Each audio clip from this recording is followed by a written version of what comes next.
திருப்பட்டூர் பிரம்மபுரீஸ்வரர் ரொம்ப விசேஷமான ஒரு ஸ்தலம்.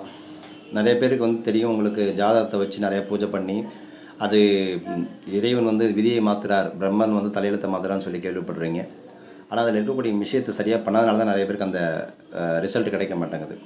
பிரம்மன் தானினம் அகங்காரத்தால் 5 முகத்தை கொண்டு இருக்கும் பொழுது, அந்த அகங்காரத்தை ஒழிப்பதற்காக இறைவன் என்ன பண்ணுறார், 5 முகத்தில் ஒரு முகத்தை கிள்ளி, உன்னுடைய அகங்காரம் ஒழிந்தும், உன்னுடைய தொழிலை இழந்தும், உன்னுடைய தேஜஸை இழக்க கடவைன்னு சொல்லி சாபம் கொடுக்குறார். தன்னுடைய தவறை உணர்ந்த பிரம்மா திருப்பி என்ன பண்ணுறார் அப்படிங்கன்னா, இறைவனை பிரதிஷ்டாபனை பண்ணி தன்னுடைய சாபத்தை நீக்குவதற்காக ஈசனை பிரார்த்தனை செய்து இங்கே பிரம்ம சிகரண்டீஸ்வரராக இறைவன் காட்சி கொடுத்து அவருடைய சாபத்தை நீக்கி பழையபடி திருப்ப அந்த தொழிலையும் தேஜஸையும் கொடுக்குறார். அதே மாதிரி இழந்த வாழ்க்கையை நான் எப்படி உனக்கு விதியை மாற்றி கொடுத்தனோ அதே மாதிரி நீதி இங்கே வர்றவங்களுடைய விதியை மாற்றி கொடுக்கணும், மங்களகரமாக மாற்றி கொடுக்கணும்னு சொல்லி சொல்கிறார்.